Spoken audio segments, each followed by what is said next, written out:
again today. Look, he has loads of potential as well, but interesting to see what he can do. Richard Pugh, for the first time today, it's all yours.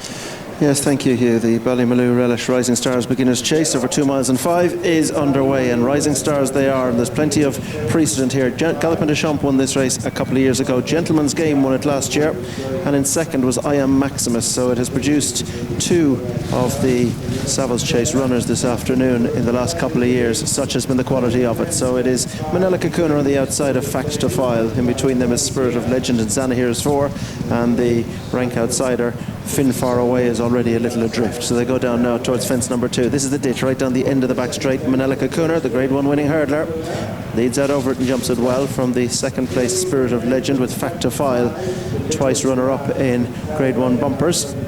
Second to American Mike last time. Then Zanahiyr, who makes his chasing debut here. He sits 4, and they're well clear from Finn Far Away as they go now towards fence number 3. When they land over this, they will have a long run before they meet another obstacle, because they are now going to bypass what would have been the 4th fence, and indeed their last fence had they jumped it next time around, but they're going to go inside that fence and on towards the 2 fences past the winning post. And it's Manila Kakuna, the mount of Paul Townend, who took our opening race, being followed in second spot by Spirit of Legend and Rachel Blackmore, who took our second race. Then down the inside is Fact to File, Mark Walsh and the McManus Silks, Zanahiyr and Jack Kennedy next in the field, and they're clear. As you can see, the fence stewards just directing them inside this fence. They're clear from Finn Far Away and Gavin Bruder, who takes 5 off the outsiders. So they continue on up the straight now with Manila Kakuna, a Grade 1 winner on this course, being chased by Spirit of Legend over on the near side. On the far side is Fact to File. Spirit of Legend and Fact to File met last time. Fact to File was second behind American Mike. Spirit of Legend was a bit behind that in 4th. Zanahiyr, 4-time runner-up in Grade 1 company, sits 4th, and they're clear from Finn Far Away as they go to race on now towards the 2 fences, bringing them away from the stands, and that'll take them on round towards the back straight. These are fences 4 and 5. Manila Kakuna leads from Fact to File down the inside. Next up outside this one is Spirit of Legend, and they're chased by Zanahiyr, and a long break to Finn Far Away. The first of these 2 fences coming up, and it is Manila Kakuna over from Spirit of Legend, Fact to File. Zanahiyr next. Finn Far Away just coming to it now as they go towards the second of these 2 fences. Manila Kakuna with the advantage. Fact to File goes right down the inside. Splitting the pair then is Spirit of Legend. They're just in front of Zanahiyr as they jump that one. These novices jumping particularly well thus far. Not so at the back. Finn Far Away, who almost went but has survived the error. Gavin Bruder has had to sit tight and recover his irons as they turn to make their way into the back straight now. And it's Manila Kakuna, this son of Fleminsforth, out of a graded winner in Ask Anna, being chased in second by Spirit of Legend, the cap guard. Fact to File, the son of Polyglot, is third, and then Zanahiyr, the Nathaniel. And Aga Khan pedigree, they're clear from Finn Far Away as they make their way into the back straight towards the 6 fences along this line. 7 and all left to be jumped, and it's Manila Kakuna over from Spirit of Legend, who got in deep to that one. Back in third is Fact to File. Zanahiyr 4 as they continue down along the back straight. Finn Far Away continues, so they make their way on towards the second of the 6 along the back straight, and it's Manila Kakuna. Opens up the lead to 3 or 4 lengths or more to the second running Spirit of Legend. Behind this one is Fact to File. A couple of lengths further back to Zanahiyr as they come to rise towards the next. Manila Kakuna, he came up a long way out. He only just made that. In second is Spirit of Legend.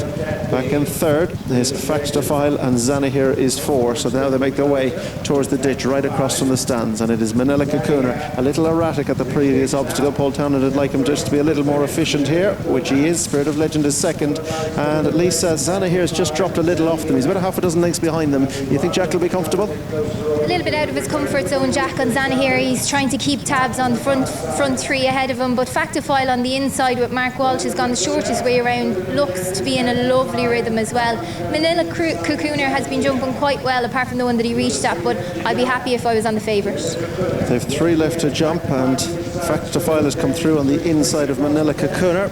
And then comes Spirit of Legend, who got deep to that one, and Zanahiyr is just being nudged along to try and close the gap on them now as they make their way down towards what is their second last, is the final ditch. And Fact to File has gone to the front, and smoothly he's done so from Manila Kakuna. The gap has quickly gone to 3 lengths. Spirit of Legend and Zanahiyr 3-4 as they race now towards what is their second last. Fact to File travelling strongly in front, comes to it, over. He's quick at that from Manila Kakuna, Spirit of Legend. Now Zanahiyr goes through on his inside to pick up the 3. They race across now towards what is their final fence, and it's Fact to File File, who's a half a dozen lengths in front at his leisure. Manila Cocooner second. Zanahiyr trying to close the gap. The Spirit of Legend has come under pressure at the last. File comes up a good way out from Manila Cocooner, and now Zanahiyr's come under pressure under Jack Kennedy. Spirit of Legend is next, and they make the run towards home. They've no fences in the straight, although you'd think Mark Walsh would like one the way File has jumped just far. It's File with Zanahiyr, who's giving chase now in second as they straighten up towards home. File with Zanahiyr trying to bridge the gap. Manila Cocooner is third. Spirit of Legend 4.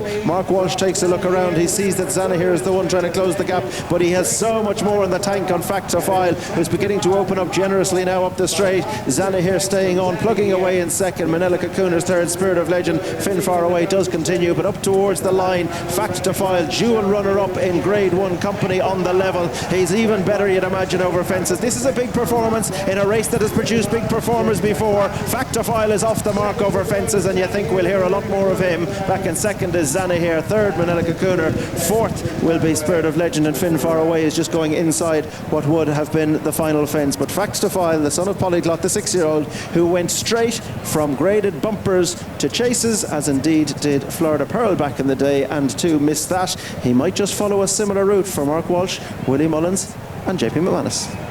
That was impressive. That was very, very impressive. Very much so. The whole way through the race, he jumped brilliantly. He was nice and relaxed, but yet travelled strongly. But measuring his fence in tight, he was neat.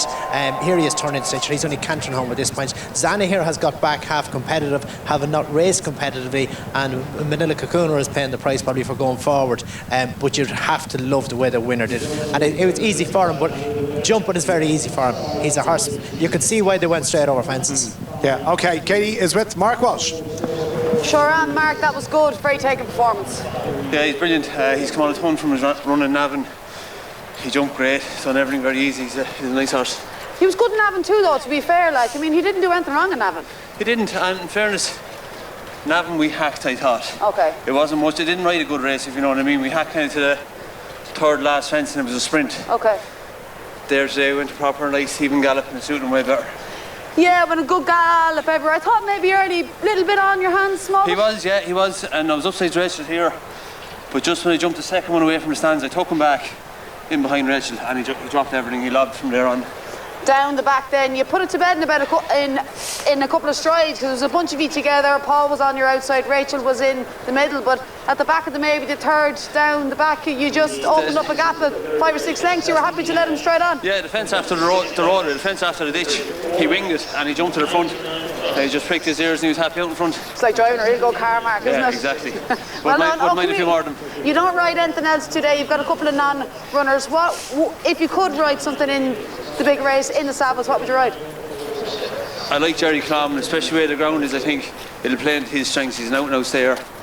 He's going the right way on that ground. I think Jerry Clom. What way is this ground riding today after yesterday? It's soft and heavy. It's loose. They're getting through it. It's not holding or anything like that.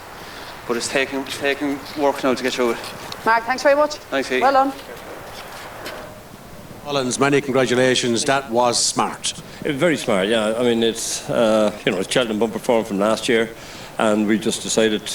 I thought he looks like a chaser. He certainly looked like one there, and so we'd skip his novice hurdle year and just go straight chasing. And today is the sort of reason why. I hope that we're right. And the decision was vindicated. It's not your first time you did it. You did it with Florida Pearl as well. This fella could take high rank. I think he is. He's a horse I've loved since the first day he came into the stable, and I think he could go the whole way, but with a bit of luck. But you need a lot of luck in this game. It's an exciting day's racing. Talk to us about Asturian Phalange and the Jack de Bromhead. Yeah, I've gone back over hurdles with him.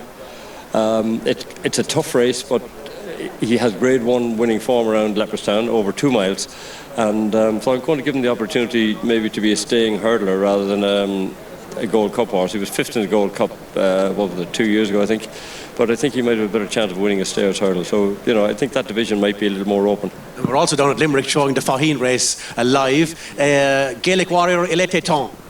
Yeah, both have great chances. Gaelic Warrior was very impressive the first day he went out. L.A. Thompson is a grade 1 winner around here, takes his chance down in Limerick.